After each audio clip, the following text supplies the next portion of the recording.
From ancient rituals to the dawn of modern science, humanity's fight against disease has been a long, painful, and often gruesome journey. Forget everything you think you know about healing. This is the brutal history of medicine, and believe us, you wouldn't have survived. Chapter 1, 3000 to 500 BCE.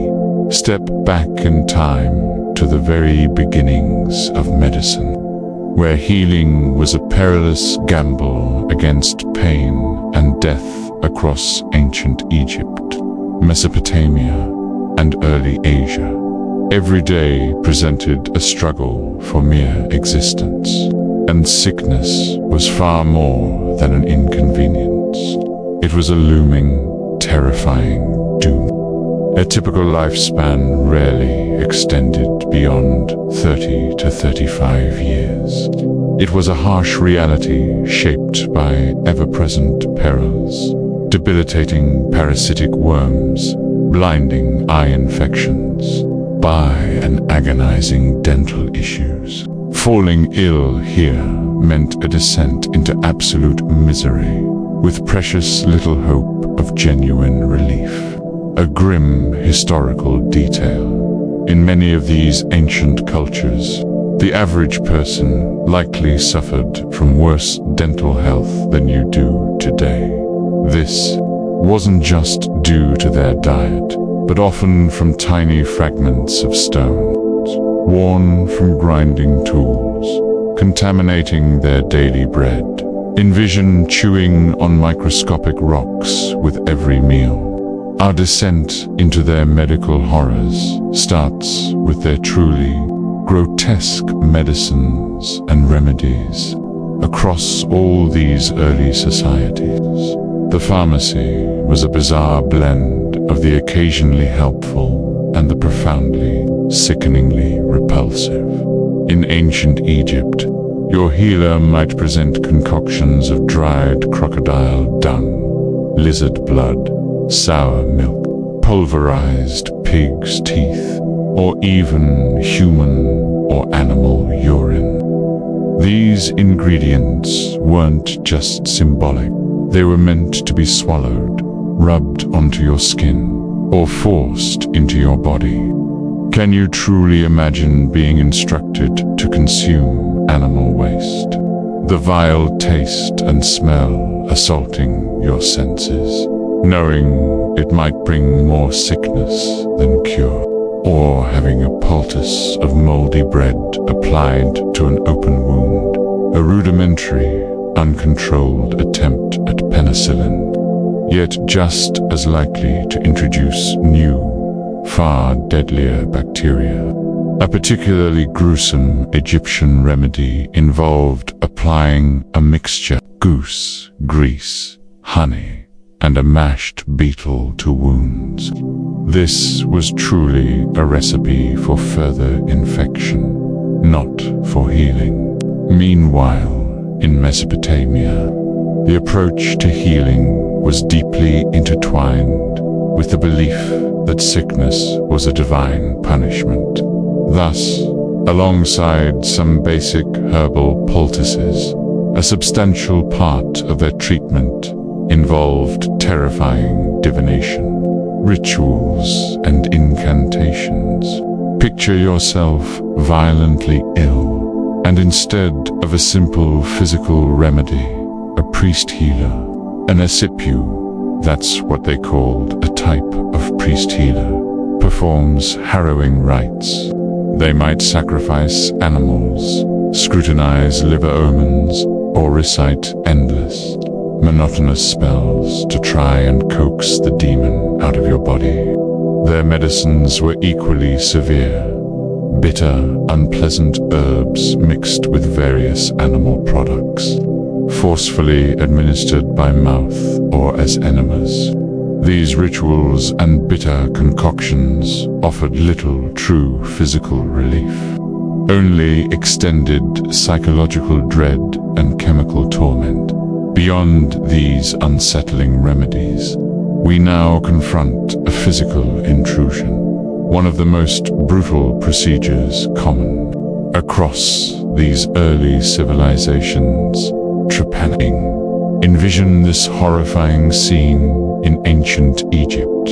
You've sustained a severe head injury, perhaps from a fall or in battle. The pain is excruciating, your mind hazy with confusion. The healer determines that your torment isn't merely a physical wound, but an evil spirit trapped within your skull. His dreadful solution: drilling a hole directly into your living head. Try to imagine lying there, fully conscious, perhaps given a meager sip of potent wine that offers only a fleeting, barely noticeable dulling of your terror. There is no concept of cleanliness, no understanding of germs. The air is thick with dust. He approaches with a crude, unsterilized bronze saw or a sharpened flint knife. You hear the scraping, the grinding sound as the tool bites into your bone. You feel the sickening vibration, the raw, searing agony as a hole is slowly, deliberately bored into your skull. Each agonizing turn of the drill brings you closer to either agonizing relief or swift, certain death. There was the terrifying possibility that the drill would pierce your brain, or that you would bleed out uncontrollably. And even if you miraculously endured the procedure itself, a feat evidenced by rare ancient skulls showing healed bone, what awaited you next? An open wound in your head, completely exposed to everything: flies, dust, and unsanitary conditions. It served as a direct pathway for deadly bacteria. Within days, a fever would surge, delirium would set in, an infection would spread, consuming your brain. You wouldn't have survived the post-operative sepsis. This was a slow, agonizing descent into oblivion.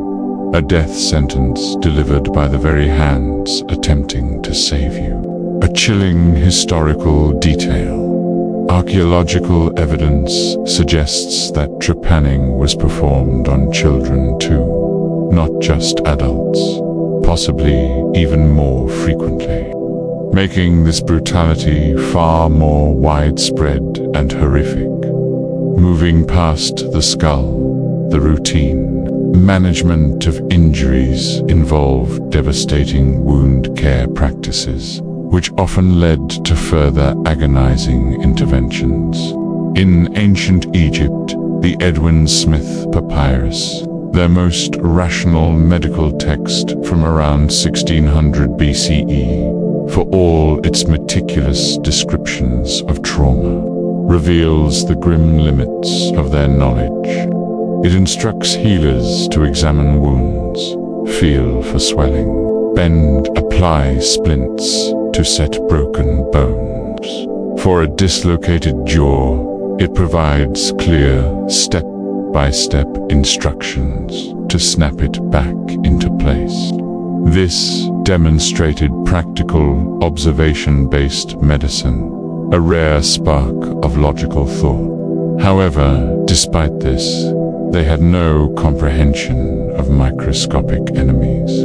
Every cut, every scrape, every deep gash was an open invitation for bacteria. A simple wound could quickly fester, turning healthy flesh into black, rotting tissue. Desperate to stem bleeding or destroy diseased tissue, doctors might try cautery grabbing a red-hot iron and pressing it directly into your wound. Envision that searing pain, the stench of burning flesh. Yet, instead of true healing, this often caused massive damage, creating an even larger, more vulnerable wound and accelerating the inevitable infection. a harsh truth, without any concept of nerve blocks or local anesthesia.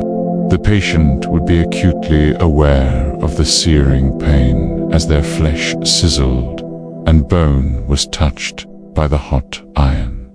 Meanwhile, in Mesopotamia, their approach to surgery was equally perilous. While not as extensively documented for complex internal procedures as Egypt, simpler surgical interventions like lancing abscesses, draining pus pockets, or draining fluids were performed. But these were carried out under the constant threat of infection, as surgical hygiene was non-existent. The Code of Hammurabi, a legal text from around 1754 BCE in Babylon, even imposed severe punishments for surgeons who failed.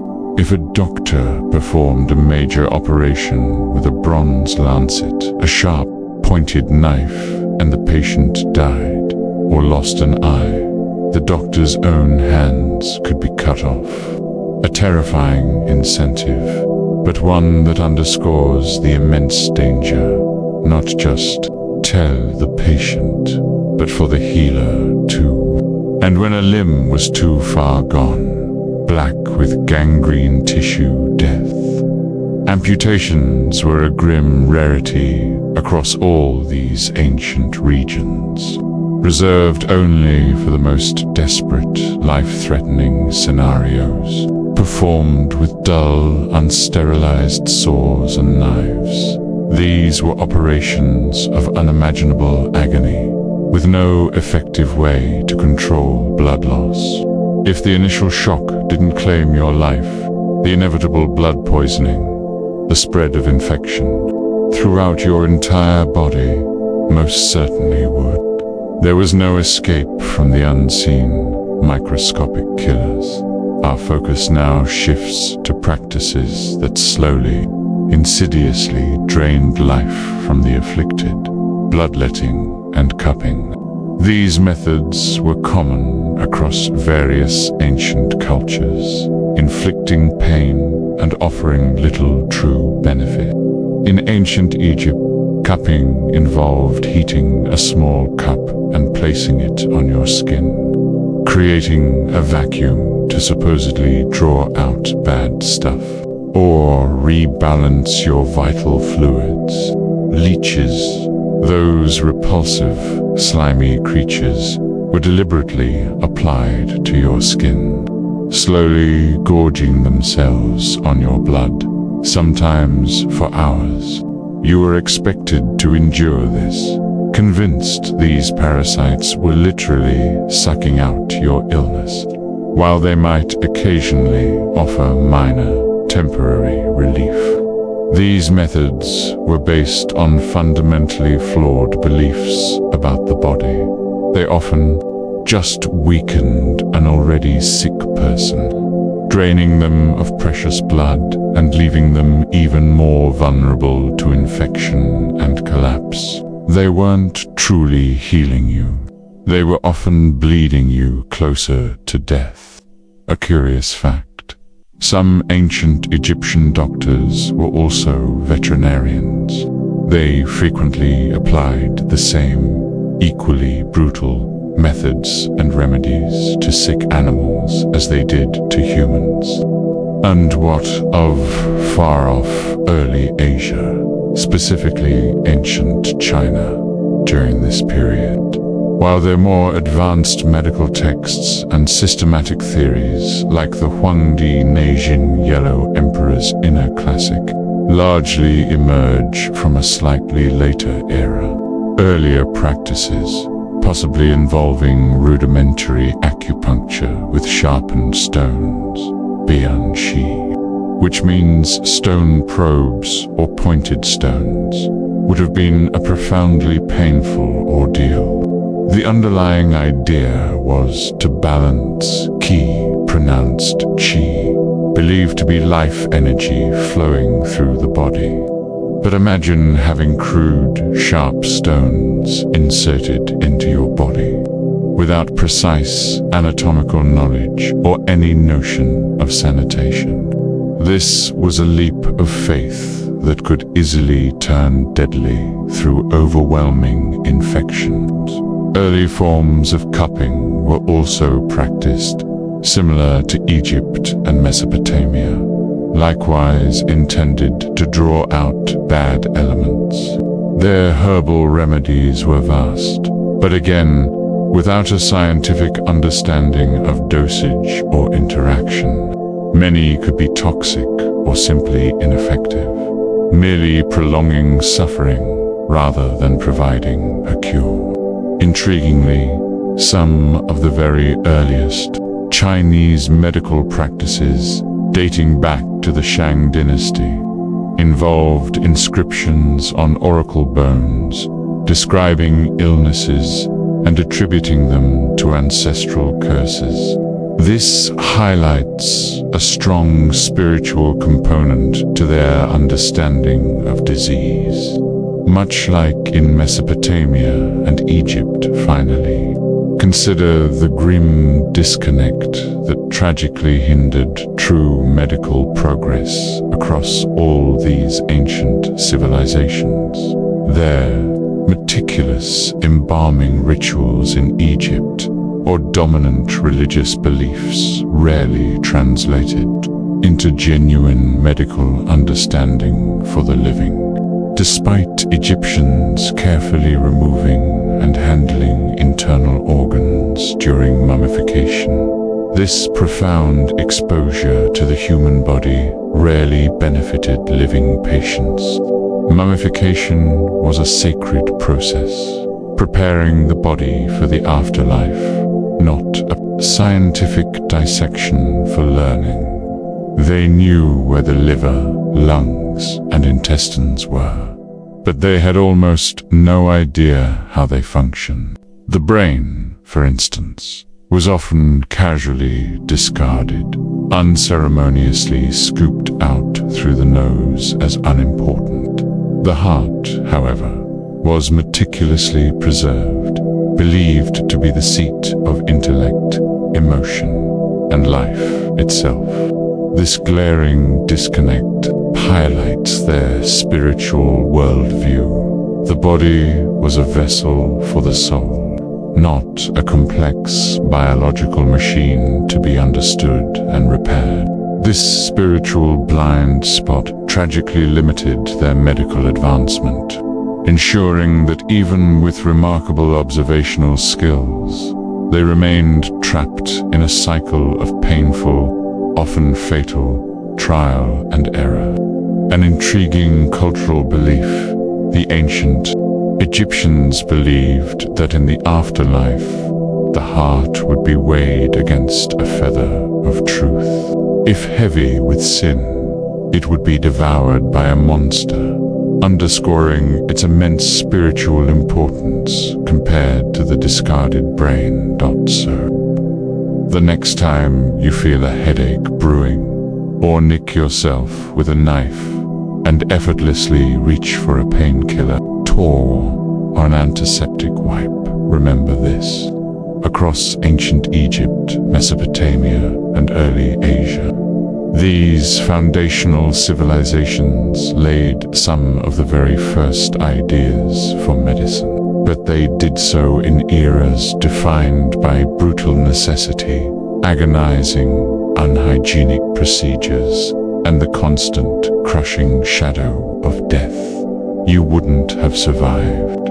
Not then. You simply would not have stood a chance against the combined forces of disease and the primitive, often horrifying, attempts at a cure. Chapter 2, 500 BCE to 1400 CE, leaving the ancient world of pharaohs and early empires.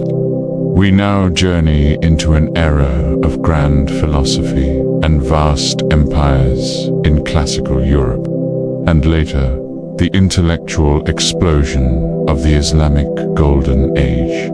Yet, for the sick and injured, this long period, from 500 BCE to 1400 CE, remained a terrifying gauntlet of pain. In this chapter, you'll experience the draining horror of relentless bloodletting and purging. We'll delve into the agony of unanesthetized amputations and other invasive surgeries. We'll also uncover the dangerous nature of their medicines, fire and remedies, and finally, witness the terrifying, helpless struggle against devastating epidemics like the Black Death in ancient Greece. Around 500 BCE, a profound shift began in how illness was understood. Thinkers like Hippocrates, often called the father of medicine, pushed for a more logical, natural explanation for sickness, moving away from purely divine punishments. His school of thought introduced a concept that would dominate Western medicine for over 2 millennia, becoming the tragic foundation for many of its cruelest practices.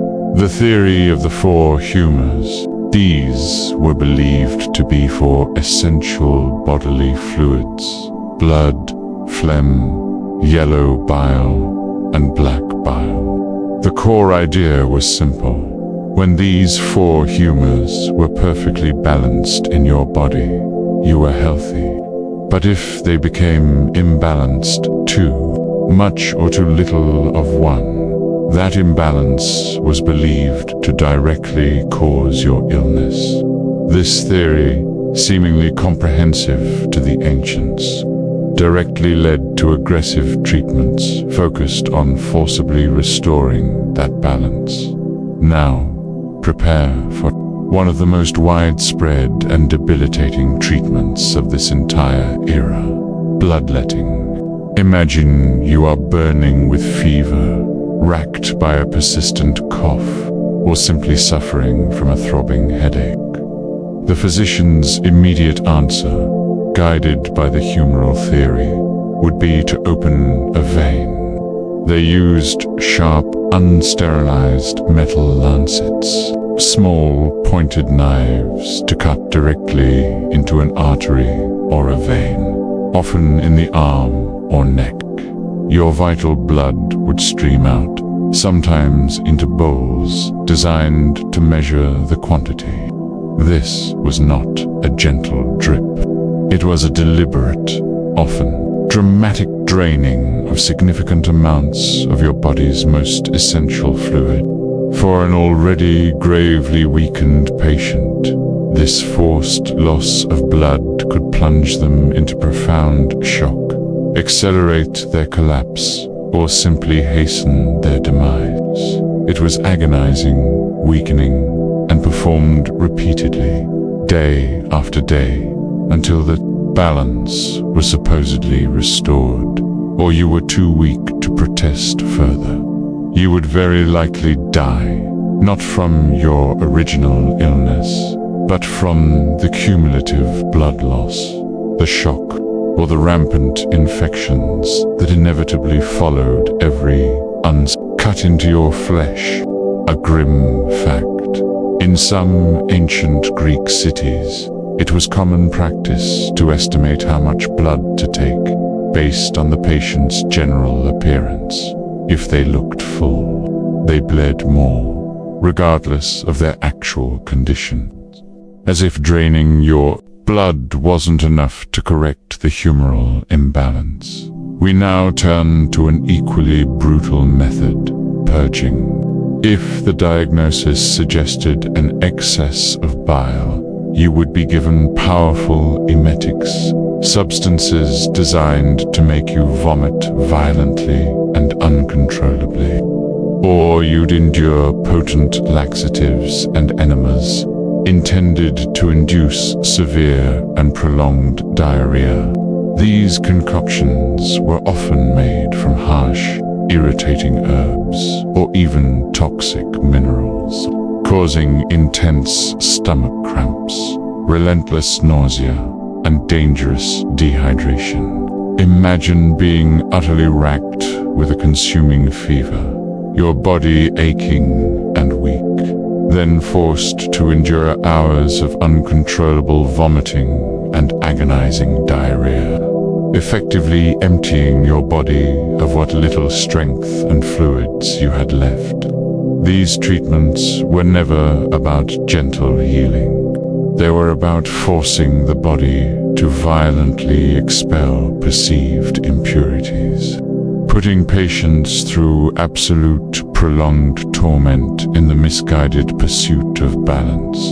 Across the vast Roman Empire, medicine adopted many Greek ideas but added its own layer of military ruthlessness and greater surgical precision. Roman army doctors were practical, but their battlefields were scenes of unimaginable agony. When a soldier's leg was shattered by a chariot wheel or cleaved by a sword, the only option was a swift, brutal amputation.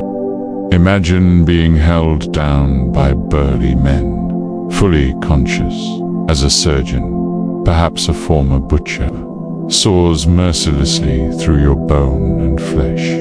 The soldier's raw, piercing screams would have echoed across the battlefield, a terrifying prelude to the almost certain infection that would inevitably set in within days. Roman surgical tools were more sophisticated than Egypt's, with intricate scalpels and bone drills. Yet this precision was utterly devoid of any understanding of microscopic hygiene.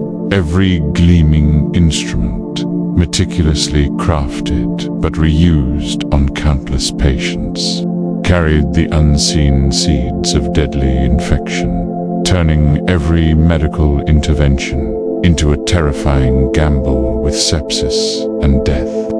A chilling Roman innovation was the surgical clamp, designed not just to hold, but to crush blood vessels.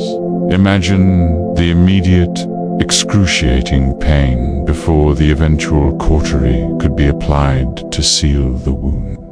But suffering was not confined to Europe. Far to the east, in the Islamic Golden Age, roughly from the 8th to the 14th century CE, medicine experienced a true renaissance. Scholars here meticulously preserved, translated, and built upon Greek, Roman, and even Indian medical texts.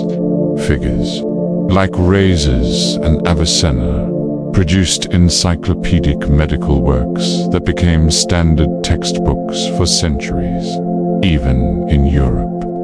They established advanced hospitals with separate wards for different illnesses, a huge step forward for patient care.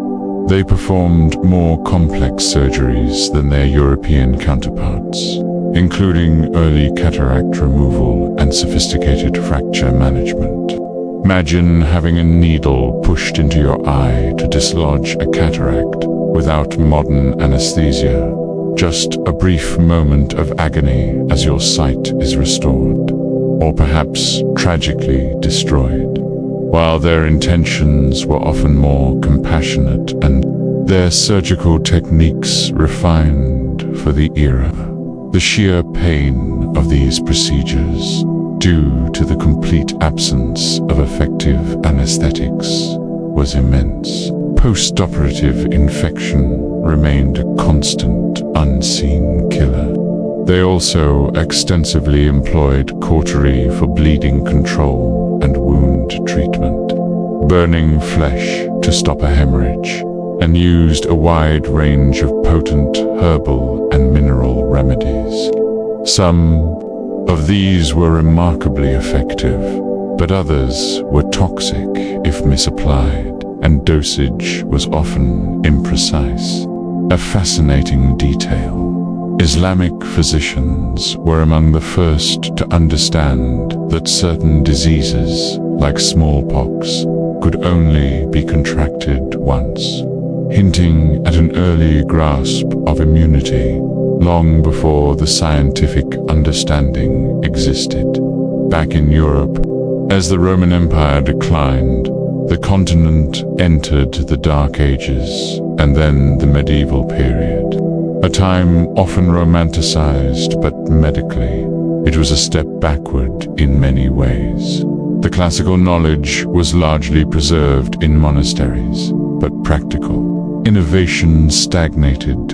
The Church's influence meant that illness was often seen as divine punishment or a trial from God. Prayer and penitence became as important as any medical intervention. Hospitals, rather than centers of healing, became places for charity, where the sick and dying were housed side by side, creating fertile ground for epidemics. Hygiene was generally poor, contributing to the rampant spread of disease. The humoral theory continued its suffocating grip. Physicians, now largely scholastic, debated ancient texts rather than directly observing patients or experimenting. Bloodletting and purging remained the unquestioned solutions for practically every ailment, intensified by a rigid adherence to Galen's teachings. The variety of ways to perform bloodletting expanded, from cupping, where heated cups created suction to draw blood to the surface, to the widespread, almost obsessive use of leeches. Leeches, those repulsive, slimy creatures, were deliberately plied to your skin, slowly gorging themselves on blood, sometimes for hours.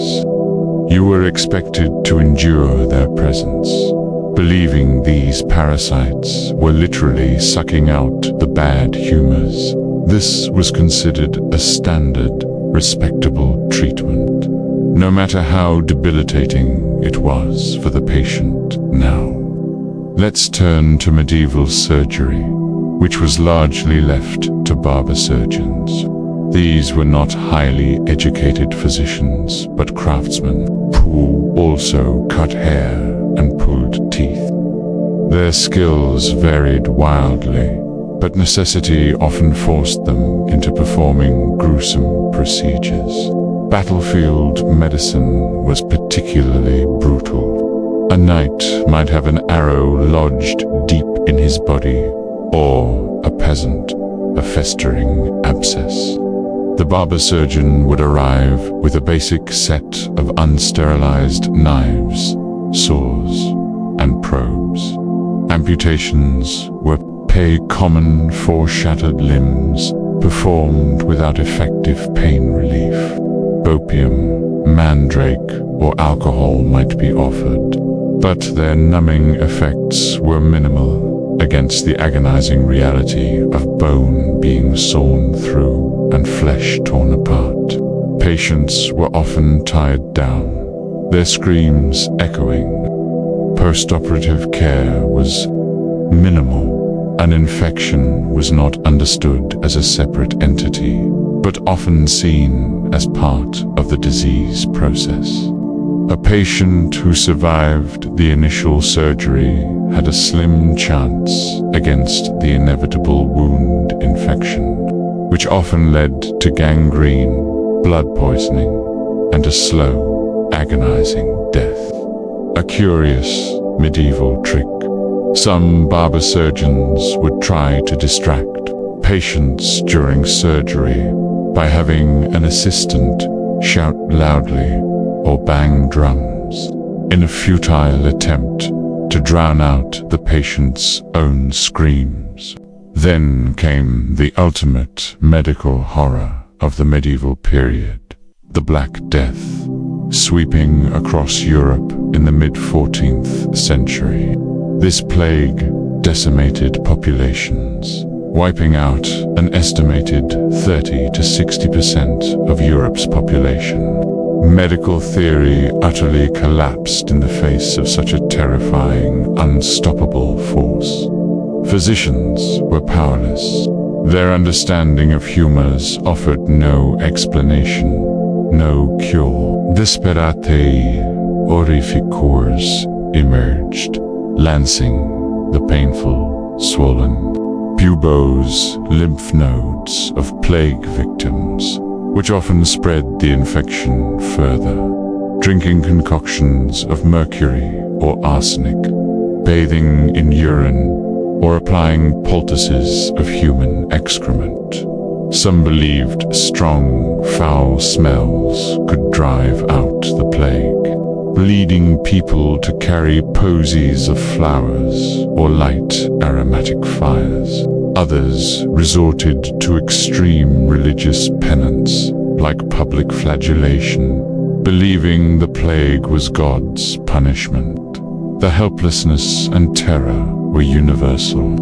Doctors, if they didn't flee, faced almost certain death, often wearing strange, bird-like masks filled with herbs, a desperate attempt to ward off the miasma's bad air, believed to carry the disease. Come a gruesome medieval trivia. The beak of the infamous plague doctor's mask was often filled with strong-smelling herbs like mint, myrrh, or cloves, not to filter air, but to try and ward off the bad odors of disease, which they believed caused the plague. The constant thread throughout this vast classical and medieval era, across Europe and the Islamic world, was the profound lack of understanding of true pathology, the actual cause and progression of disease.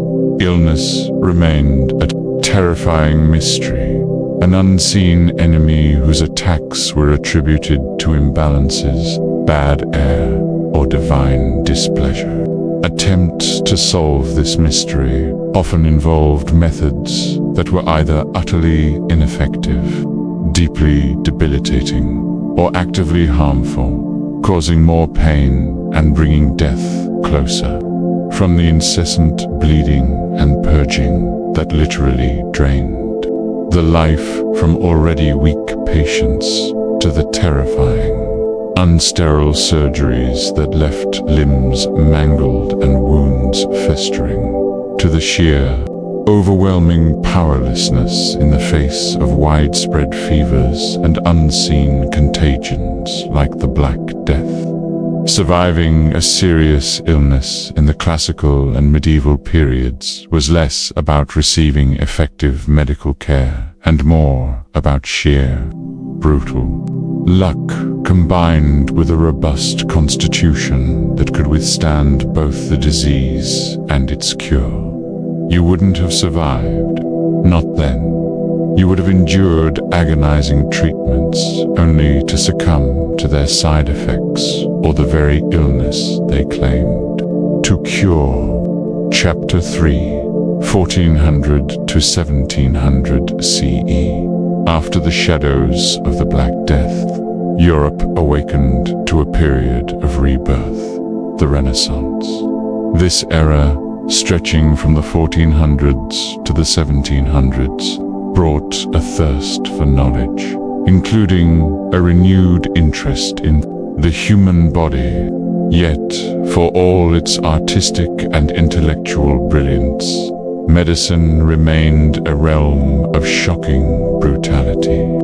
In this chapter, you'll witness the horrifying return of human dissections, leading to more ambitious but still agonizing surgeries like bladder stone removal. We'll uncover the dangers of new, often toxic medicines and remedies, and see how ancient, crippling practices like bloodletting and purging persisted, even as European medicine began its brutal expansion across the globe. The Renaissance brought a revolutionary concept to medicine: direct observation of the human body through dissection. For centuries in Europe, The study of human anatomy relied on ancient texts, primarily Galen's writings, which were based largely on animal dissections. Now, artists like Leonardo da Vinci and anatomists like Andreas Vesalius began to cut open human cadavers, truly seeing inside the human form for the first time in 1,000 years. This was groundbreaking, but the experience itself was ghastly. Imagine a public anatomy theater, often crowded and hot, filled with onlookers eager to learn. A corpse, perhaps just hours or days old, lies on a table, already beginning to decay. The stench would be unbearable, a mix of blood, primitive preserving fluids, and putrefaction. The anatomist, often using crude tools, would meticulously cut and explore, pointing out organs and muscles, all under the intense pressure of time before the body decomposed further. While this led to vast improvements in anatomical understanding, this knowledge was, for a long time, purely academic. It didn't immediately translate into gentler, more effective treatments for the living. It simply meant surgeons now knew what they were cutting into, even if they couldn't stop the pain or the infection. They saw the intricate network of veins and arteries, yet remained blind to the microscopic invaders that turned every incision into a death trap.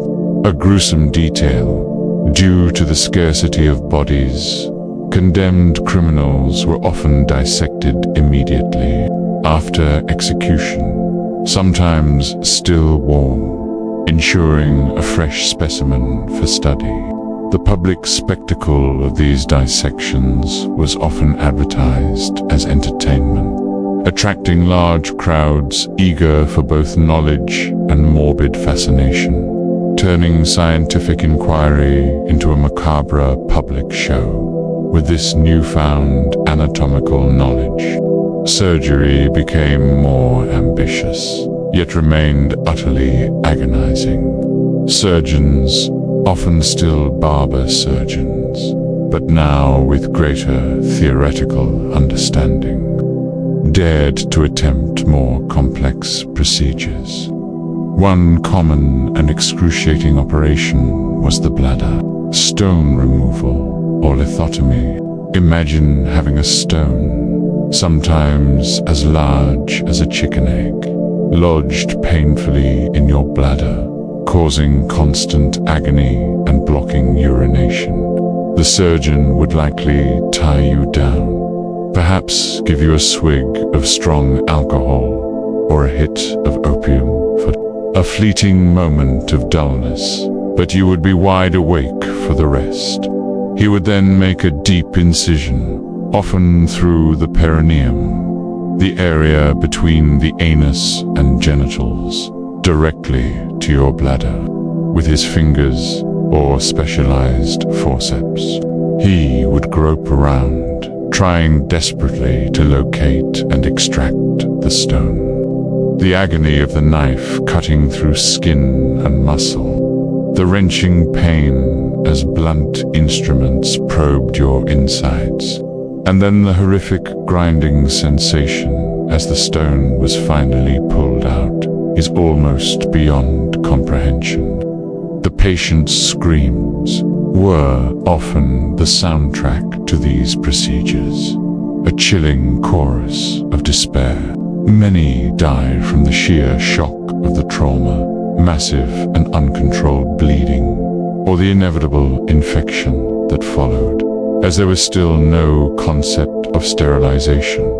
Even if you survived the immediate trauma of the surgery, the open wound often lead to chronic pain, permanent urinary leakage, or a slow, agonizing death from internal sepsis. as pathogens flourished unchecked in the exposed tissues. Another terrifying reality of this era was the cruel persistence of ancient, debilitating treatments, even as new ideas emerged. Bloodletting remained a cornerstone of medical practice, ironically reaching new heights of popularity.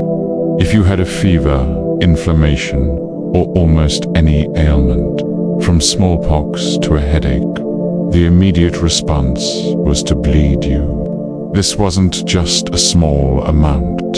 Patients might be bled repeatedly, sometimes losing pints of blood over days or even hours, until they were barely conscious.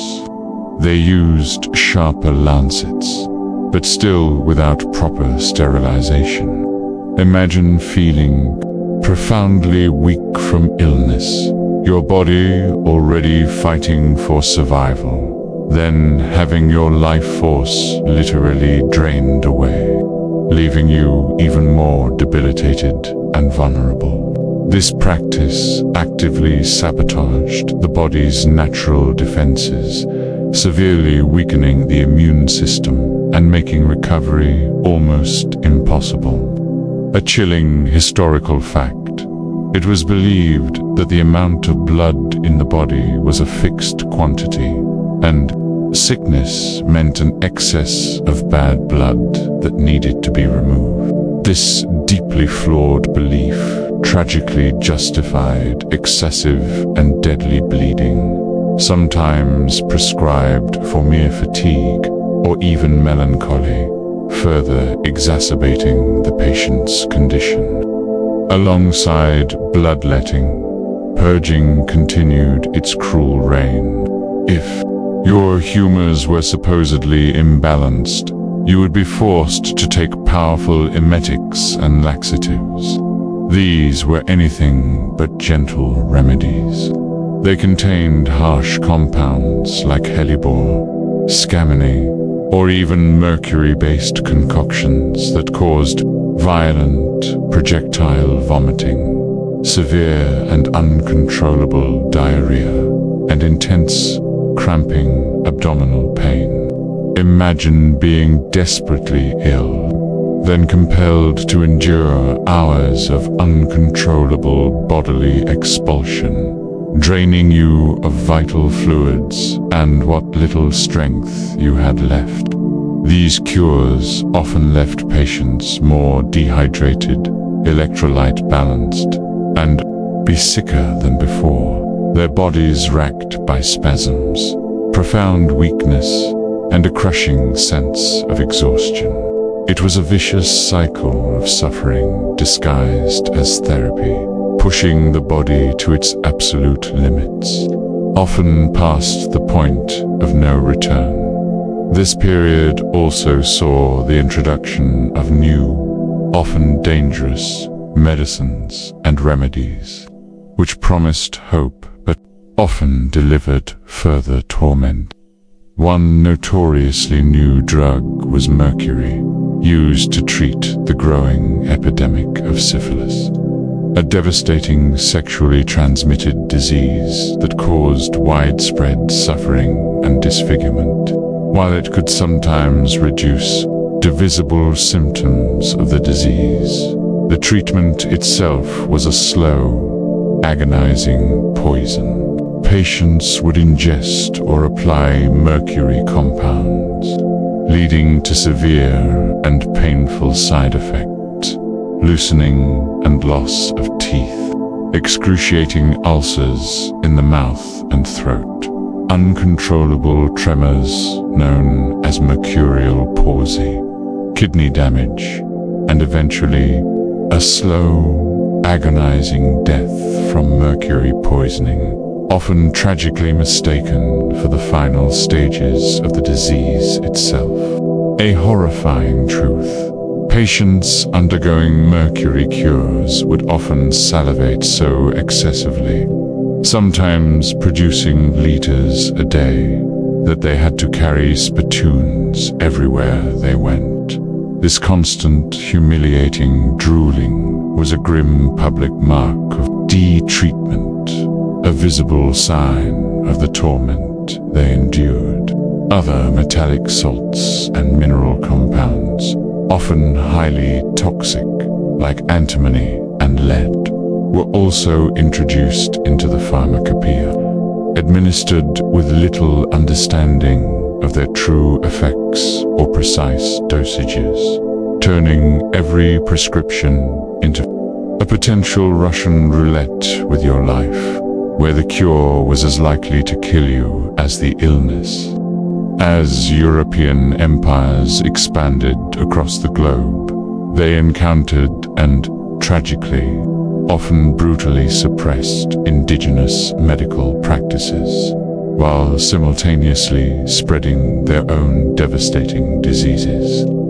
European exploration brought new ailments, like smallpox, measles, and influenza to native populations in the Americas, Africa, and Asia who had no natural immunity, leading to catastrophic epidemics that decimated communities and shattered entire societies.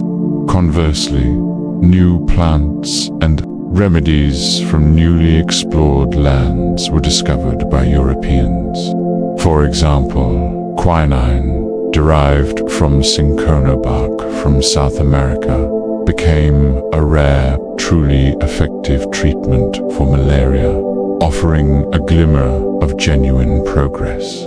This was a genuine breakthrough, but its discovery and use were often intertwined with colonial exploitation. Imagine indigenous healers in the Americas using this effective remedy for generations, only for its knowledge to be appropriated, extracted, and monetized by European powers, often denying the very people who knew its secrets access to it, or proposing it upon them in other brutal contexts, such as forced labor in malarial regions, even in regions like India and China, where sophisticated medical systems had existed for millennia. The increasing influx of European ideas, though not yet dominant, sometimes added to the medical confusion or undermined valuable local practices, while Indian and Chinese medicine continued their long traditions of complex herbal remedies, refined acupuncture, and more advanced surgical practices than what was common in medieval Europe. The underlying lack of germ theory meant that even their effective interventions carried significant risks. For example, ancient Indian surgery, as meticulously described in texts like the Sushruta Samhita from an earlier period. But knowledge persisted, included remarkable procedures for plastic surgery and cataract removal. But without anesthesia or antiseptics, these were still brutally painful and incredibly risky. Imagine having your nose reshaped with skin grafts, fully conscious, the pain immense, the chance of infection almost certain. In China, refined acupuncture with increasingly sophisticated metal needles was common, along with moxibustion burning, dried mugwort on the skin, which could cause burns and blistering.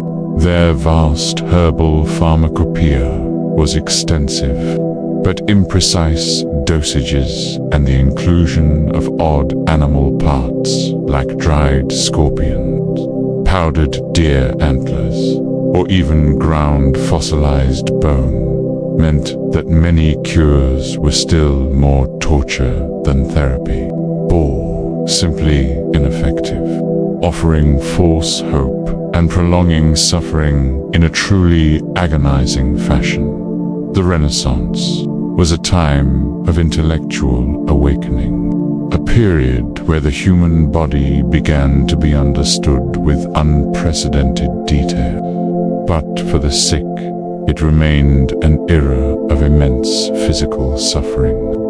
The newfound anatomical knowledge, while fascinating, rarely translated into a gentler hand for the patient on the operating table. Instead, it empowered surgeons to attempt more invasive, yet still unsterile and agonizing procedures, pushing the boundaries of what the human body could endure.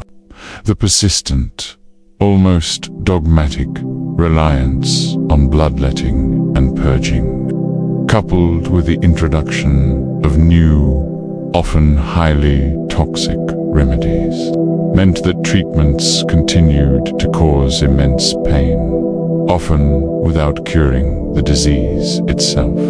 You wouldn't have survived this era of glimmering knowledge and persistent brutality.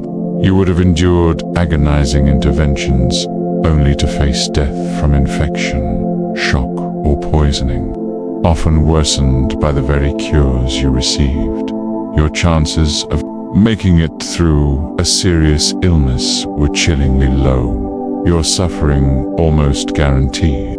Chapter 4, 1700 to 1850 CE. Step into the Age of Enlightenment, a time celebrated for reason, philosophy, and grand scientific leaps. Yet, for the patient, the 18th and early 19th centuries were a gruesome paradox.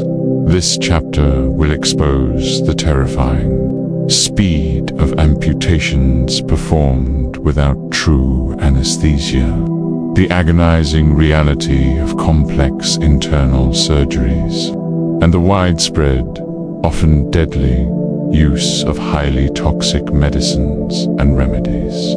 We will also witness the unique horrors of colonial medicine, as European practices clashed with and exploited indigenous healing traditions across vast empires. The Enlightenment ushered in an era of intellectual revolution, and in medicine, this meant a deeper, albeit still incomplete, understanding of physiology, how the body works. Doctors began to challenge some older theories, yet, paradoxically, some ancient, brutal practices intensified. Take bloodletting, for example. This centuries-old method, rather than fading, reached its absolute peak of intensity in the 18th and early 19th centuries. Almost a fever pitch of medical zeal. If you were sick, whether with a raging fever, painful inflammation, or even just a persistent common cold, the immediate and almost universal response was to drain your blood. This wasn't a cautious procedure, a gentle suggestion. Patients might be bled repeatedly and aggressively, losing staggering amounts of blood, sometimes pints over a few days, sometimes even hours, until they verged on collapse.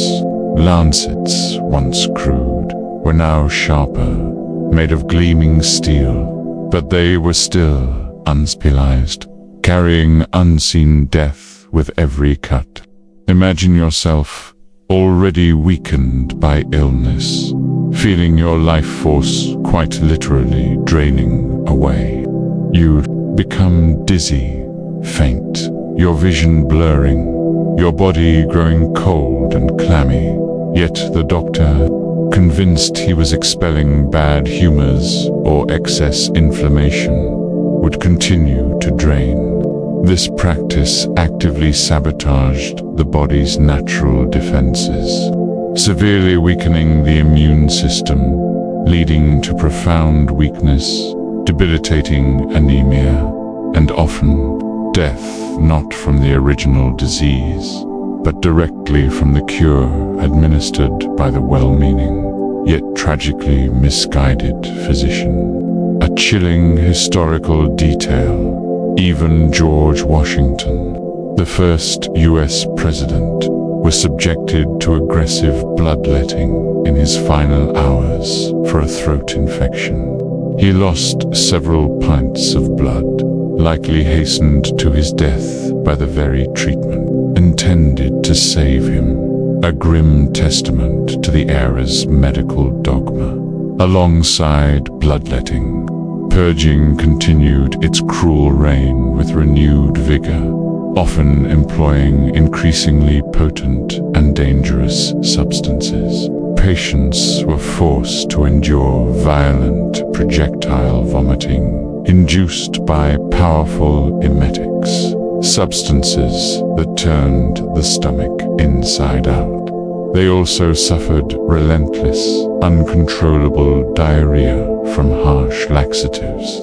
These concoctions often contain highly toxic compounds like calomel, mercury, chloride, antimony, or drastic herbal purgatives derived from plants known for their extreme irritancy.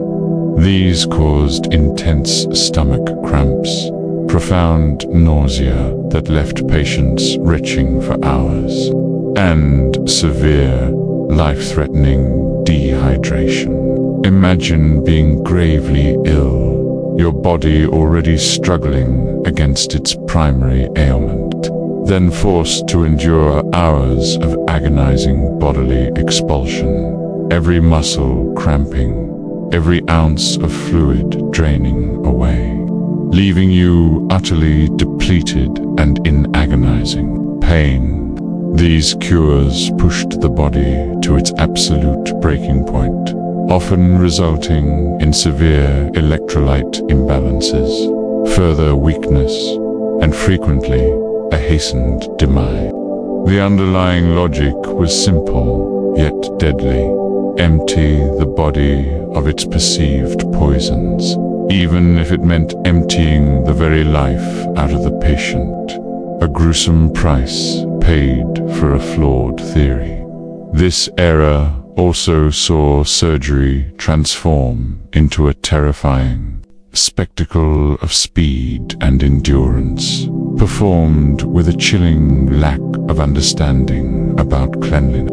Anatomy was better understood, thanks to detailed dissections, but the invisible world of germs remained a complete mystery. Surgical operations, once exceedingly rare and desperate, became more frequent and ambitious, especially with the growth of urban hospitals. But these hospitals were not havens of healing.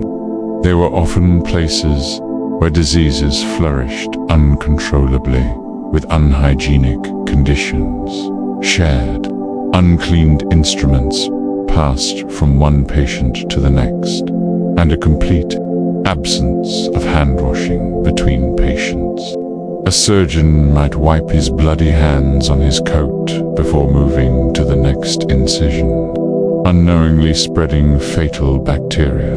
Imagine you need an amputation, perhaps your leg shattered by a cannonball on a Napoleonic battlefield, or ravaged by gangrene after a simple scratch turned deadly. There is no true anesthesia, only a bottle of crude rum for a fleeting stupor, a leather strap to bite on until your teeth ache, and several strong assistants to hold you down, often strapping you to the operating table. The surgeon, often a celebrity in his field due to his lightning speed, would arrive with his unsterilized kit. You would see the gleaming, blood-stained knives and saws, sometimes still coated with dried blood from the previous patient. With a chilling, almost detached calm, he would begin. The first incision, a deep, searing cut through skin and muscle, would elicit a primal scream of agony. Then the saw, grinding through bone, its harsh, grating rasp echoing horribly in the operating theater, often mingling with the patient's increasingly hoarse cries. You would scream, a sound of pure, unadulterated pain, while the surgeon, perhaps racing against a stopwatch to reduce shock, completed the limb removal in mere minutes. The goal was speed, not comfort, because speed meant less time for the patient to die from shock or catastrophic blood loss during the procedure itself. But the moment the limb was removed, the true danger began. The stump, raw and exposed, would be stitched up or left open to drain, often dressed with dirty rags, or worse, packed with unsterilized sponges. The operating room, likely the same wooden table used for dozens of previous, equally bloody surgeries, was coated in dried blood, pus, and filth. Infection, swift and merciless, was almost guaranteed to set in. You wouldn't have survived the post-operative sepsis, dying a slow, agonizing death from fever, delirium, shivering chills, and rampant infection spreading through your entire body, consuming you from within. Beyond amputations, other terrifying surgeries emerged, pushing the limits of what a conscious human body could endure. For conditions like severe hemorrhoids, bore fistulas, they performed agonizing resections, cutting away diseased tissue while the patient writhed in pain. Early attempts at mastectomies for breast tumors involved brutally cutting away large sections of tissue from conscious women, a horrific, disfiguring ordeal often performed in front of medical students eager to learn.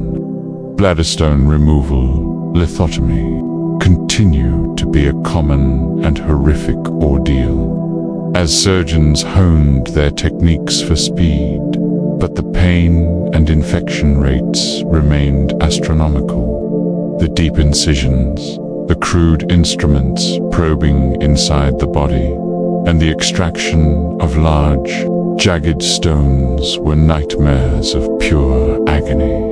Even eye surgeries, like early cataract couchings, where a needle was used to push the clouded lens out of the line of sight, were performed with agonizing precision on wide-awake patients, a moment of searing pain that might restore sight for a short time or more often, leave you permanently blind and dangerously infected. The medicines and remedies of this era were a dangerous mix of new and old poisons, a pharmacopoeia of potential torment. Mercury, in the form of calomel mercury chloride, became an astonishingly popular panacea, a supposed cure-all prescribed for almost everything: syphilis, fevers, digestive issues, dropsy swelling due to fluid retention, and even teething pain in infants. It was given in massive, repeated doses, leading to excruciating side effects. Severe salivation so profuse that patients would drool constantly. Painful mouth ulcers that made eating impossible. The loosening and eventual loss of teeth uncontrollable. Tremors known as mercurial palsy, and severe kidney failure. Patients often died a slow, agonizing death from mercury poisoning, their bodies ravaged, their agonizing symptoms tragically mistaken for the disease itself, justifying further fatal doses. A grim anecdote. Benjamin Rush, a famous and influential American physician of this period, was a fervent advocate of these heroic doses of calomel and aggressive bloodletting. He believed he could purify the body with these extreme measures, often to the patient's severe and fatal detriment. A prime example of well-intentioned but deadly dogma. Other common and highly toxic remedies included antimony, a heavy metal causing violent vomiting and diarrhea, and arsenic, used for fevers, skin conditions, and even as a general tonic, often leading to slow, agonizing poisoning with symptoms like hair loss, skin lesions, and organ damage. True pain relief beyond crude opium or strong alcohol was scarce and unreliable, leaving patients to suffer through both their illness and the toxic cures. Across vast colonial empires, European medicine was imposed upon and often brutally clashed with indigenous healing traditions, leading to unique forms of suffering and exploitation. As European powers expanded into the Americas, Africa, and Asia, they brought devastating diseases like smallpox, measles, influenza, and syphilis, to which native populations had no natural immunity. These epidemics decimated communities, sometimes wiping out entire tribes and civilizations, not through direct conquest, but through unintended biological warfare, leaving millions dead. European doctors, often arrogant in their perceived superior science, frequently dismissed effective indigenous herbal remedies and traditional practices as mere superstition, even as they themselves struggled to treat these new diseases with their own limited and often harmful methods. Indigenous healers, who possessed centuries of accumulated knowledge about local plants and conditions, were often marginalized or punished for continuing their ancestral practices.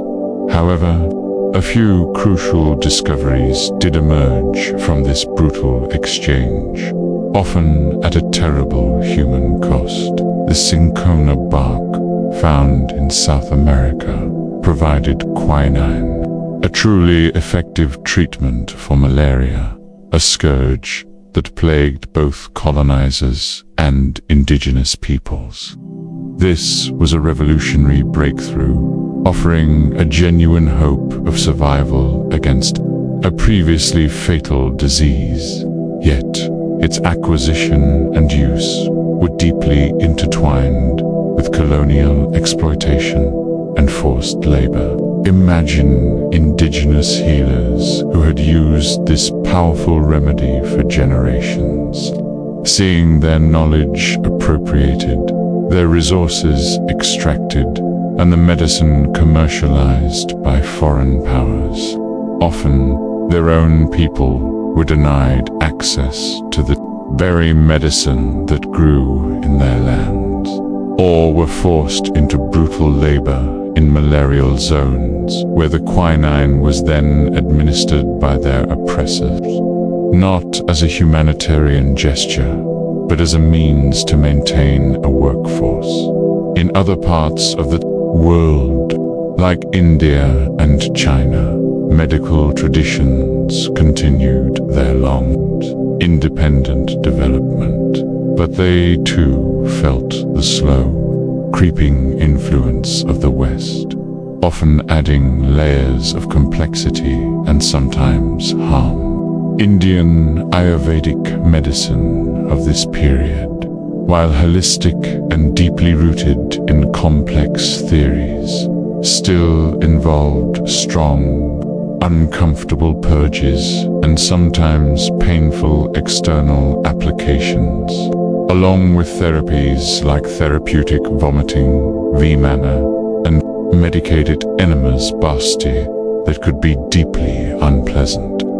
Traditional Chinese medicine, TCM, continued its reliance on acupuncture and moxibustion. Imagine repeated sessions of acupuncture with needles that, while often sterilized by heat, were still a source of discomfort and potential infection. Puncturing the skin to balance qi, pronounced qi, believed to be life energy. Burning dried mugwort on or near the skin often resulted in painful burns or blisters, leaving permanent scars. Their vast herbal pharmacopoeia contained thousands of ingredients, some incredibly potent, others inert, and still others toxic. However, without precise dosage control and the inclusion of peculiar animal parts like dried scorpions, powdered deer antlers, ground fossilized bone, or even civet musk, many cures were still more of an ordeal than a true cure, offering false hope and prolonging suffering in a truly agonizing fashion. The Enlightenment was a period of profound intellectual change, pushing reason and observation to the forefront. Yet, in the realm of medicine, it remained a dark and perilous time for the individual patient. The increasing ambition of surgeons, combined with a total ignorance of hygiene, tragically turned operating theaters into blood-soaked slaughterhouses. On the dogmatic adherence to archaic theories, particularly bloodletting and purging, relentlessly drained patients of their vitality, often sealing their fate. And the introduction of potent, often highly toxic, new remedies meant that the cure was frequently worse than the disease itself. You wouldn't have survived this era. You would have endured agonizing interventions, faced the brutal reality of unsterilized surgery, and perhaps succumbed to the very medicines intended to save your life. Your chances of making it through a serious illness were chillingly low. Your suffering almost guaranteed, a testament to an age where medical progress was often shadowed by profound human agony. Chapter 5, 1852-1900 CE. Welcome to the Victorian era, a period of immense change, industrialization, and global empires. Here, the foundations of modern science were laid, but for the patient, it was still a desperate fight for survival. This chapter will expose the persistent horrors of surgery without anesthesia, even as early forms began to appear. We'll confront the devastating reality of sepsis in overcrowded hospitals, where the very act of healing often led to a horrific death. We'll examine the continued use of dangerous medicines and remedies, and delve into the unique, brutal challenges of imperial health crises that plagued vast populations across the world. The mid-19th century stands as a grim testament to medicine's paradox. Cities swelled with industrial workers, leading to unprecedented overcrowding and shocking levels of filth. Disease flourished in these conditions, and hospitals, rather than sanctuaries, were often gateways to an agonizing end. Despite a growing scientific curiosity, the fundamental problem remained. Doctors and surgeons could see the disease, but they couldn't see the invisible, microscopic killers.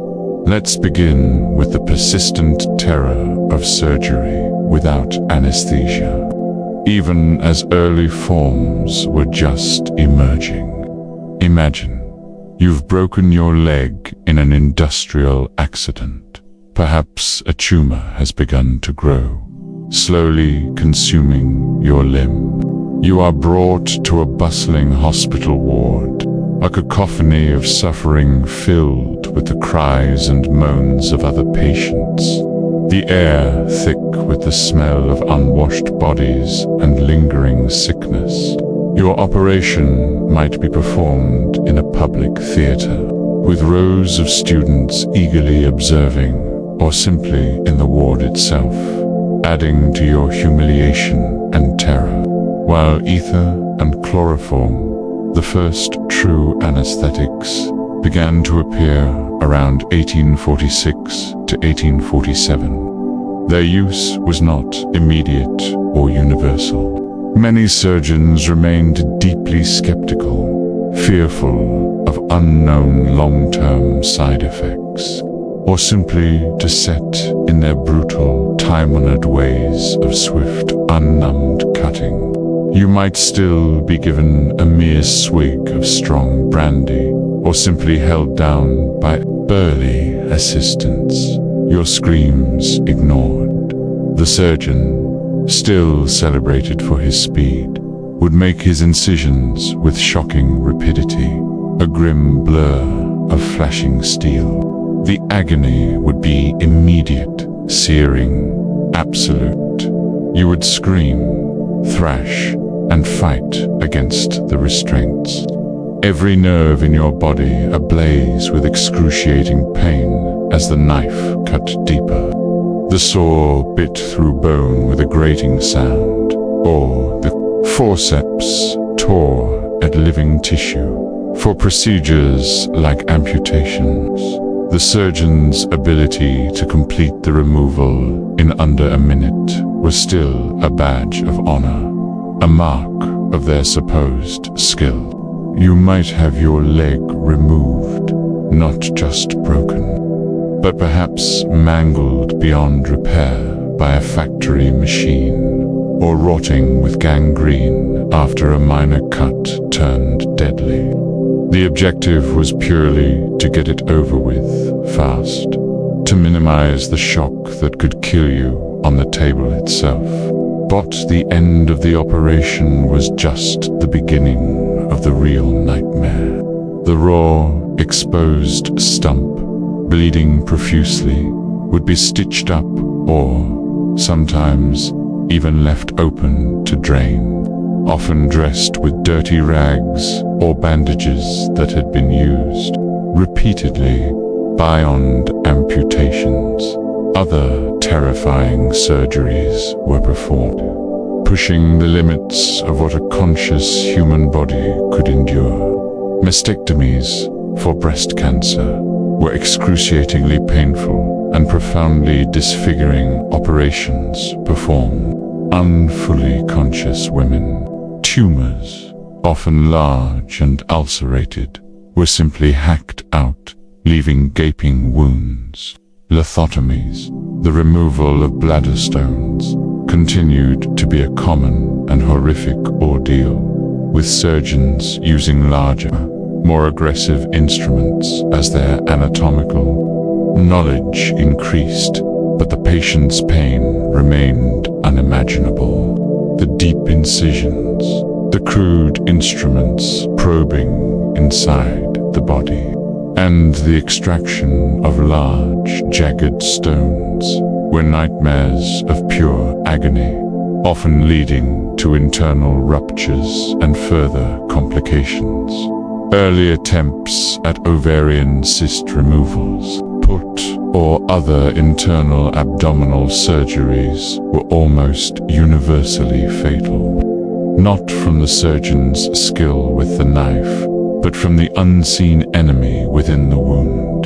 The patient would endure the immense pain of the incision, only to quickly succumb to massive internal bleeding or rampant infection.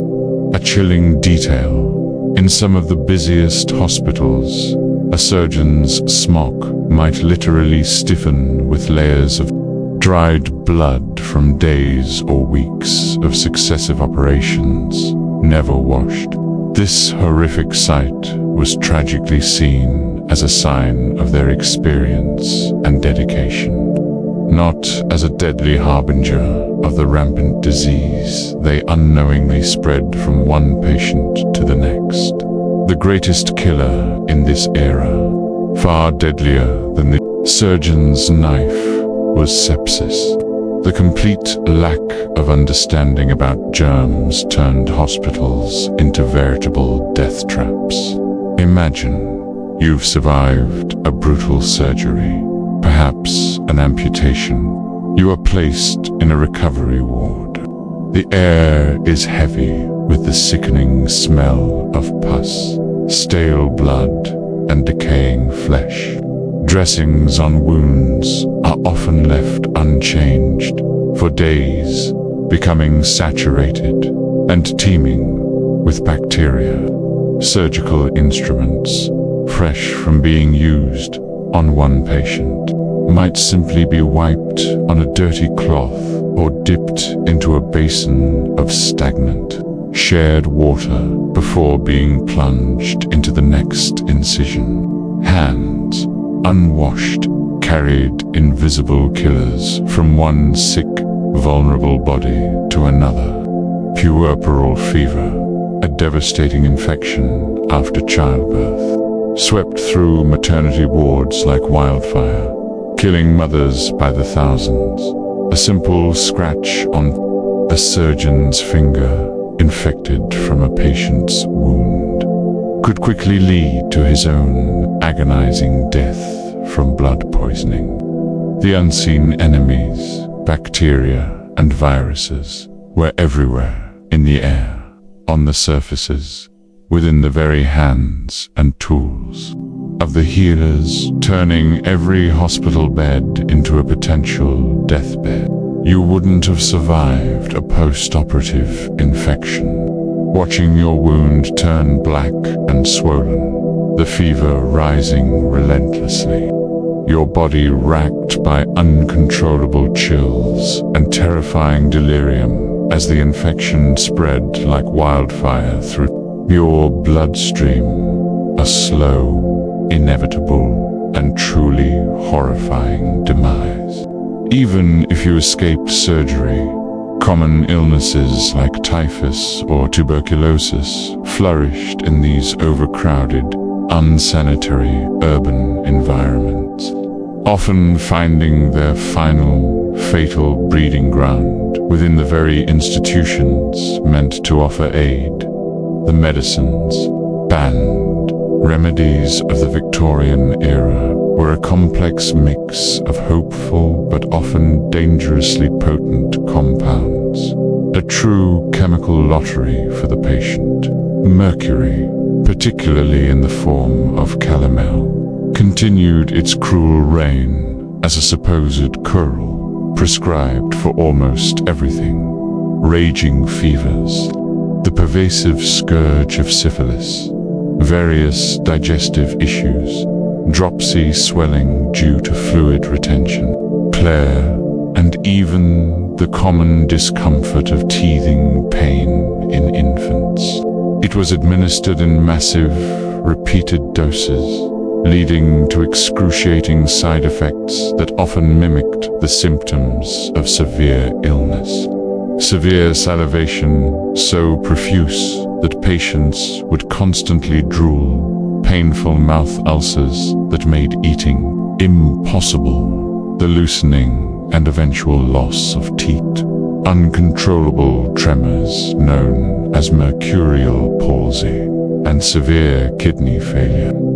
Patients often died a slow, agonizing death from mercury poisoning, their bodies ravaged, their agonizing symptoms tragically mistaken for the underlying disease itself, justifying further fatal doses.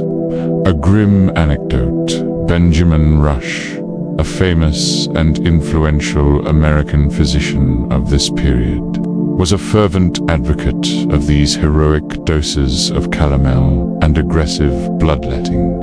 He believed he could purify the body with these extreme measures, often to the patient's severe and fatal detriment. a prime example of well-intentioned but deadly dogma that killed more than it cured. Put other common and highly toxic remedies included antimony, a heavy metal causing violent vomiting and diarrhea, and arsenic, used as a tonic for skin conditions, and even for malaria, often leading to slow, agonizing poisoning with symptoms like hair loss, painful skin lesions, and internal organ damage. Opium, in the form of laudanum, a tincture of opium dissolved in alcohol, was incredibly popular and widely available, offering profound pain relief and a temporary escape from suffering, but also creating widespread and devastating addiction, turning many patients into desperate addicts, even as it dulled their physical torment. Patients would drink it by the spoonful, trying to escape the unbearable pain of their diseases or the harshness of their lives, trading one hell for another. However, this period also saw the terrifying early days of vaccination, a true medical revolution, but one that came with its own set of risks and horrors for the individual. Edward Jenner's discovery of the smallpox vaccine in the late 18th century was revolutionary, but its implementation in the Victorian era was far from sterile or safe.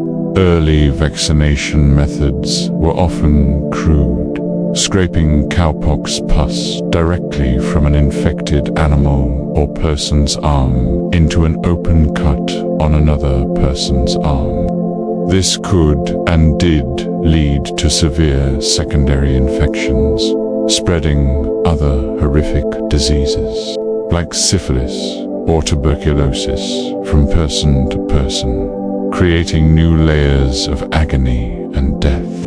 Imagine submitting yourself, or more agonizingly, your child, to such a procedure, hoping to prevent one horrifying disease but risking the contraction of several others across vast global empires. European imperial health crises unfolded, revealing the brutal intersection of disease, conquest, and profoundly limited medical knowledge. As European powers expanded their control over vast territories in Africa, Asia, and the Americas, they encountered and often inadvertently caused devastating epidemics. Diseases like cholera, yellow fever, dysentery, and new strains of influenza swept through colonial armies and native populations alike.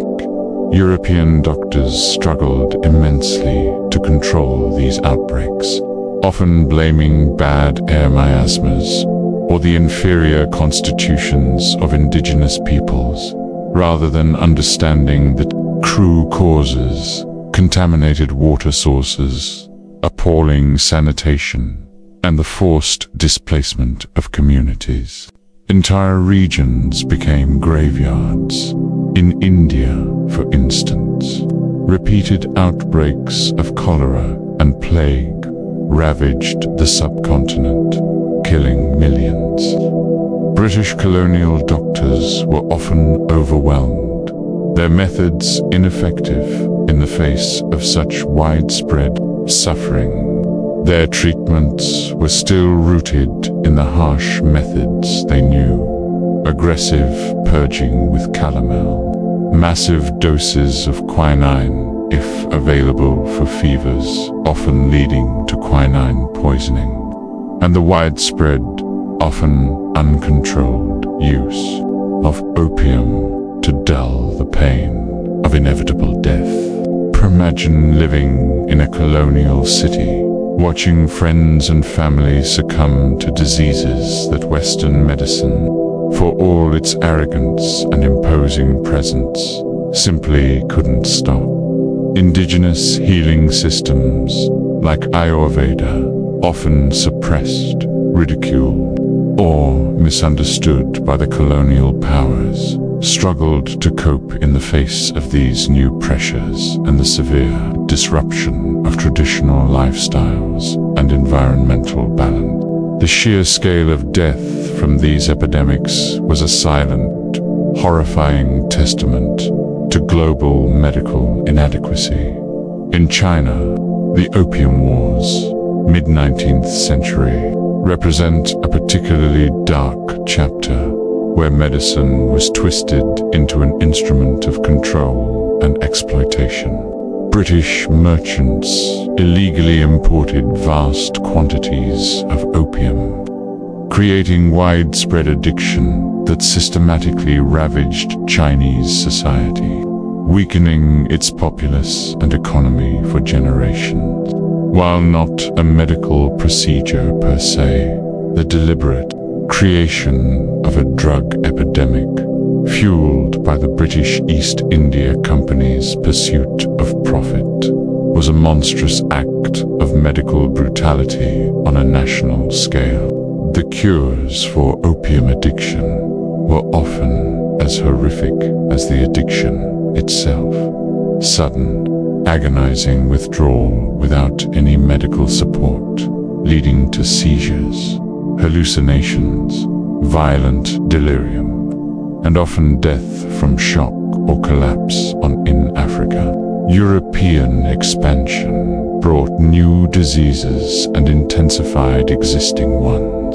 Colonial doctors often practiced a form of tropical medicine that was experimental, deeply flawed, and often rooted in racist assumptions about African bodies.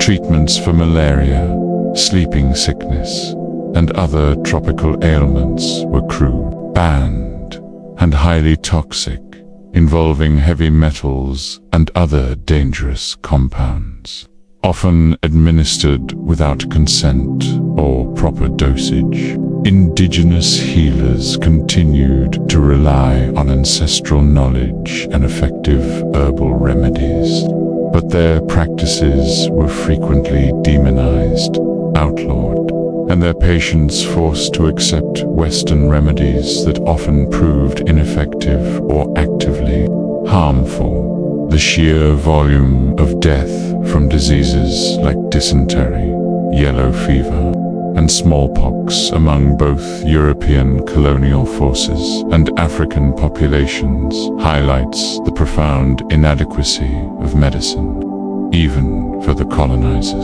The constant demand for labor in mines and plantations also led to the forced migration of populations into disease-ridden areas, further exacerbating health crises.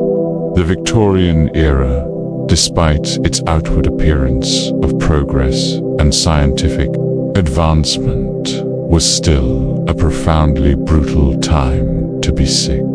The operating room, though soon to be transformed by the impending revolution of germ theory and effective anesthesia, remained a chamber of horrors for much of the period. The true killer, infection, stalked every ward, unnoticed, misunderstood, and utterly unstopped. Medicines, though increasingly potent, were often toxic and administered without precision, frequently causing more harm than good. Plague, and across vast empires, disease, combined with colonial exploitation and the arrogance of flawed medical beliefs, created health crises of unparalleled scale and suffering. You wouldn't have survived this era, even if you escaped the knife. The invisible killers in the air and on the instruments would have found you, making your survival a sheer, terrifying gamble against overwhelming odds, a testament to profound human agony. Chapter 6, 1900 to 1950, CE. As we enter the 20th century, a time of unprecedented scientific advancement, one might expect medicine to finally shed its brutal past. But this era, profoundly marked by two devastating world wars and global pandemics, presented a grim paradox. Revolutionary discoveries were indeed made, yet the sheer scale of human suffering from injury, disease, and the very treatments themselves reached new, terrifying heights.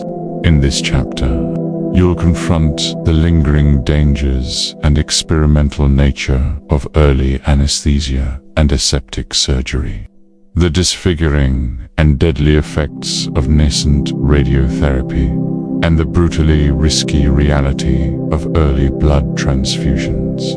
We'll delve into the horrors of experimental psychiatric treatments, often worse than the conditions they aimed to cure, and the devastating, overwhelming impact of global pandemics and the ceaseless carnage of warfare on medical care, where survival remained a brutal, unpredictable lottery. The early 20th century did indeed see the glimmer of a truly modern operating room. Anesthesia, while still far from perfect, was becoming more common. Surgeons at last understood that cleanliness was vital, a concept slowly gaining traction thanks to the pioneering work of figures like Joseph Lister in the late 19th century. This concept of aseptic surgery, making everything rigorously sterile to prevent infection, began to transform the operating theater. Imagine, instruments were now routinely boiled or subjected to steam sterilization. Surgeons wore gowns, rudimentary gloves, and sometimes even caps. Wounds were cleansed, disinfected, not just wiped. Yet, even these groundbreaking steps brought their own set of dangers and discomforts. Early anesthetics, like ether and chloroform, while mercifully dulling the excruciating pain of the knife, carried significant and terrifying risks. Administering too much could easily kill you, stopping your breathing or your heart. Explosions, in the operating room, were a very real and horrifying danger, as highly flammable ether fumes could ignite with a spark, turning a life-saving procedure into a fiery catastrophe. Patients could suffer severe respiratory distress, liver damage, or even slip into a permanent coma from the very gas meant to render them unconscious. The post-operative recovery, even if successful, was often marked by prolonged nausea, vomiting, and confusion. Did you know that early surgical masks were often simple pieces of gauze or cloth tied around the face, far from the sophisticated, multi-layered filters we have today, offering only minimal protection against airborne pathogens?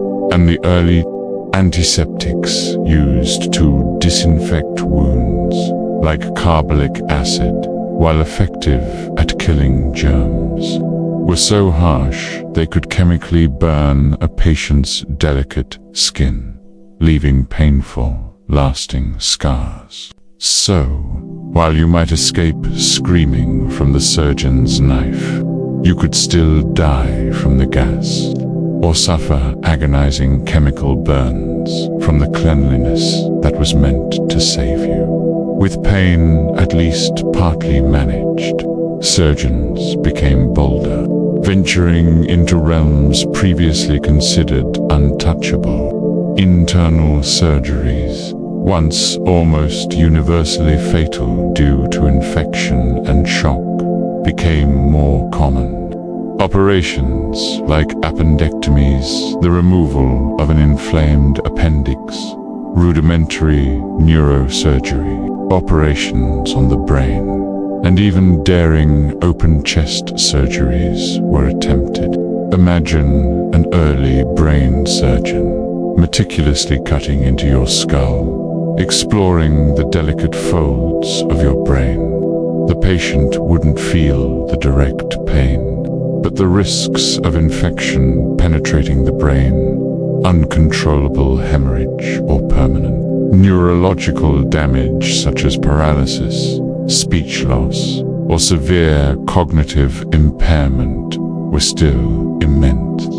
These were terrifying leaps into the medical unknown, often done more out of desperation than perfected technique.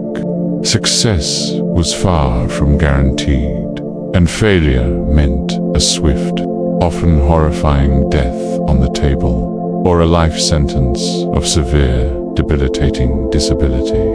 A grim fact: early attempts at lung surgery often resulted in catastrophic collapsed lungs, uncontrollable bleeding, or massive infections that rapidly spread, turning the operating table into a deathbed for many who underwent such pioneering procedures. Beyond the knife, revolutionary new technologies brought new and insidious forms of medical brutality. The discovery of X-rays in 1895, though a diagnostic marvel, led to the terrifying emergence of radiotherapy. Without a comprehensive understanding of the long-term dangers of radiation exposure, doctors and patients exposed themselves repeatedly and recklessly to this invisible force. Early X-ray machines were unregulated, and protective shielding was non-existent. Patients with persistent skin conditions, stubborn tumors, or even just chronic aches might be subjected to prolonged and repeated doses of radiation. This often lead to severe, deep radiation burns, painful blistering, disfiguring scarring, rapid hair loss, and years or even decades later, the development of aggressive, often untreatable cancers, especially leukemia and various solid tumors. Imagine a doctor casually holding an X-ray plate against your chest to check for tuberculosis. Both of you unknowingly bathed in deadly radiation, a supposed cure that would slowly, invisibly, and agonizingly kill you years down the line. A chilling betrayal by advanced technology.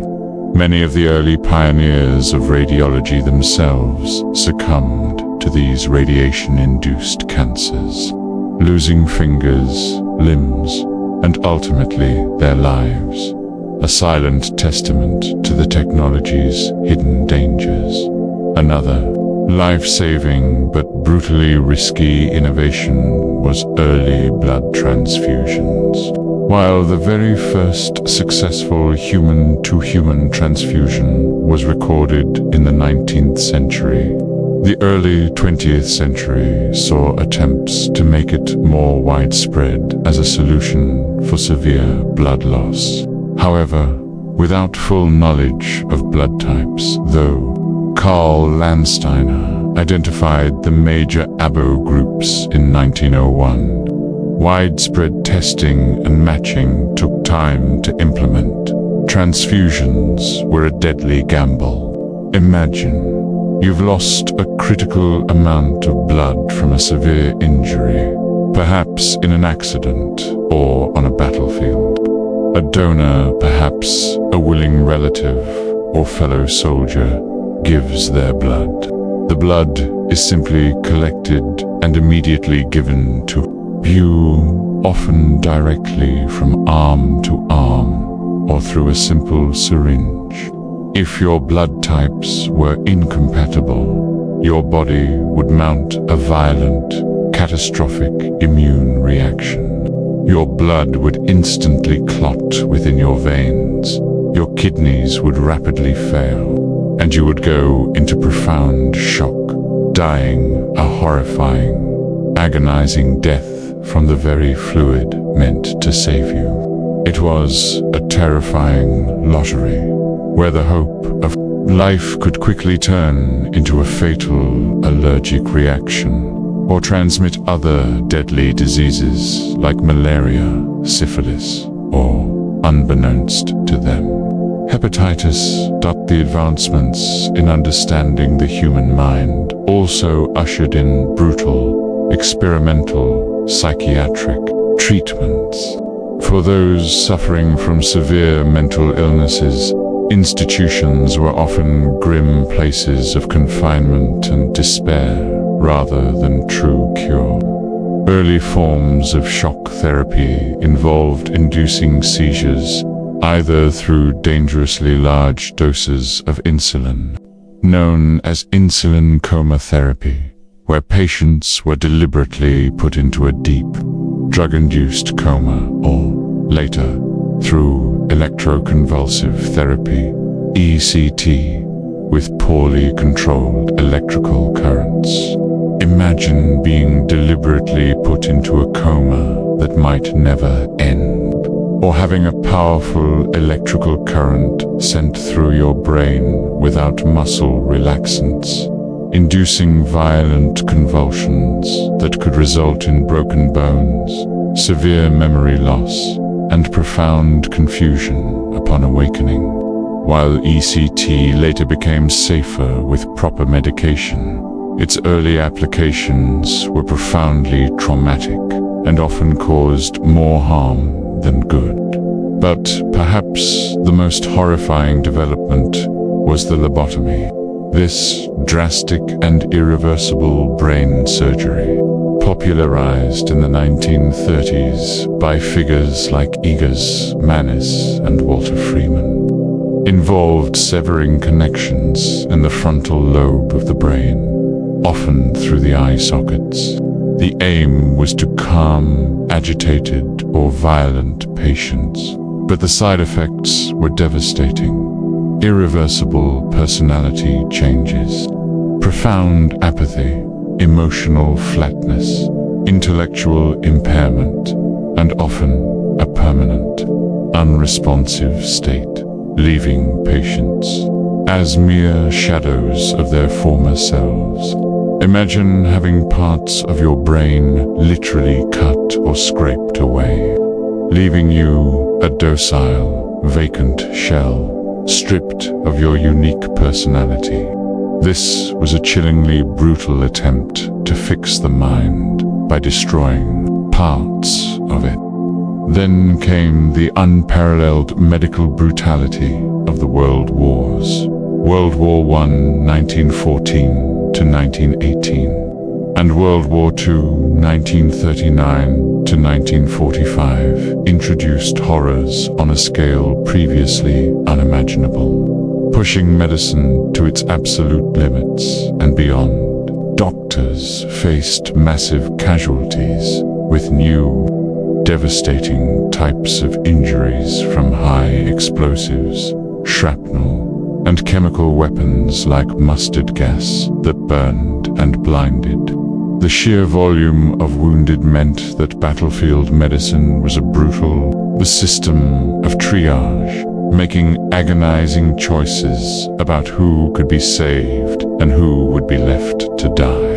Trench foot, a debilitating foot condition from prolonged exposure to wet, cold, and unsanitary trench conditions, and gas gangrene, a rapidly spreading, deadly bacterial infection of wounds that released putrid gas were common, leading to widespread, desperate amputations performed under chaotic battlefield conditions, often with limited resources and still imperfect pain control. Imagine lying in a makeshift field hospital, a tent or a dugout, surrounded by the screams of the wounded, the smell of blood and burnt flesh, waiting for a surgeon to saw off your limb. knowing that even if you survived the cut, infection was lurking the sheer volume of broken bodies, particularly from the devastating facial and limb injuries of modern warfare, led to the rapid, if brutal, development of reconstructive surgery. Pioneers like Harold Gillies in Britain performed groundbreaking work to rebuild shattered faces and limbs. But these were multi-stage procedures, often involving dozens of agonizing operations over years, as skin, muscle, and cartilage were grafted from other parts of the body to reconstruct shattered faces and ravaged bodies. Patients endured immense pain, repeated surgeries, and profound disfigurement, a lifelong, visible testament to the war's relentless brutality. A poignant trivia: many soldiers with severe facial injuries from WWI were known, tragically, as the GIs, short for guinea pigs, due to their participation in experimental reconstructive surgeries, highlighting their role in advancing medical knowledge through their suffering. The psychological trauma of war also became brutally apparent, though poorly understood. Shell shock, now understood as PTSD, post-traumatic stress disorder, was often dismissed as cowardice or a moral failing. Its treatments were horrifying: shaming, verbal abuse, physical beatings, solitary confinement, hosing down with cold water, or even forced re-entry into combat zones. Imagine surviving the unfathomable horrors of the trenches, only to be branded by a coward by your own commanders and subjected to further abuse in the name of cure. A double trauma that broke countless minds. Beyond the battlefields, global health faced terrifying challenges. The Spanish flu epidemic of 1918 swept across the world, killing an estimated 50 to 100 million people. A death toll far greater than all the military and civilian casualties of World War I combined. Despite advances in hygiene and a nascent understanding of viruses, though specific flu virus isolation came later, doctors were largely powerless. They could offer only symptomatic relief, rest, warmth, and some pain-dulling medicines, all while the virus ravaged lungs. Imagine watching healthy young adults suddenly succumb to a mysterious illness, their lungs filling with fluid, their faces turning blue, without any effective treatment. Hospitals were overwhelmed, makeshift morgues filled, and bodies piled up, a stark, global reminder of humanity's profound fragility, even in an age of supposed scientific progress. Finally, colonial medicine continued, often with a renewed grim deficiency as European powers tightened their grip on vast territories. They used their increasingly sophisticated, though still flawed, medical knowledge to control populations and maintain economic interests. Disease eradication campaigns, for example, against yellow fever, malaria, or sleeping sickness were often implemented, with brutal, coercive force, displacing populations, enforcing strict quarantines, or even experimenting on local communities without consent.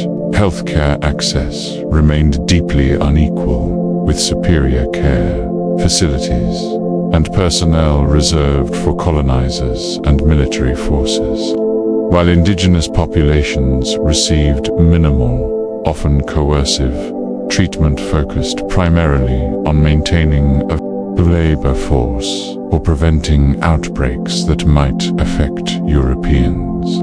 Even the early life-saving antibiotics, like sulfur drugs, emerging in the 1930s, and vaccines that began to appear in the latter half of this period were often prioritized for military forces or European populations, leaving vast colonized regions to suffer with inadequate or non-existent care, prolonging epidemics and death. The early 20th century was a true turning point, ushering in some of medicine's greatest triumphs and laying the groundwork for many more. But for the individual patient caught in the grip of disease, the chaos of war, or the experimental zeal of doctors, it remained a profoundly brutal time. The very tools of progress, anesthesia, X-rays, ambitious surgery, also carried immense risks and inflicted new forms of suffering, turning advanced medical care into a perilous trial. The sheer scale of human agony caused by 2 world wars and devastating pandemics exposed the terrifying limits of even the most advanced medicine of the day. You wouldn't have survived this era unscathed, even if you escaped one horror another. Perhaps a painful side effect of the cure, or the sheer, overwhelming chaos and violence of global conflict would have found you, making your survival a testament to an unimaginable resilience amidst profound brutality. You have journeyed through the brutal history of medicine, a testament to human resilience and suffering. Now, it's time to rest. I will leave you here, allowing the quiet sounds of history to fade as you drift into a deep and peaceful sleep.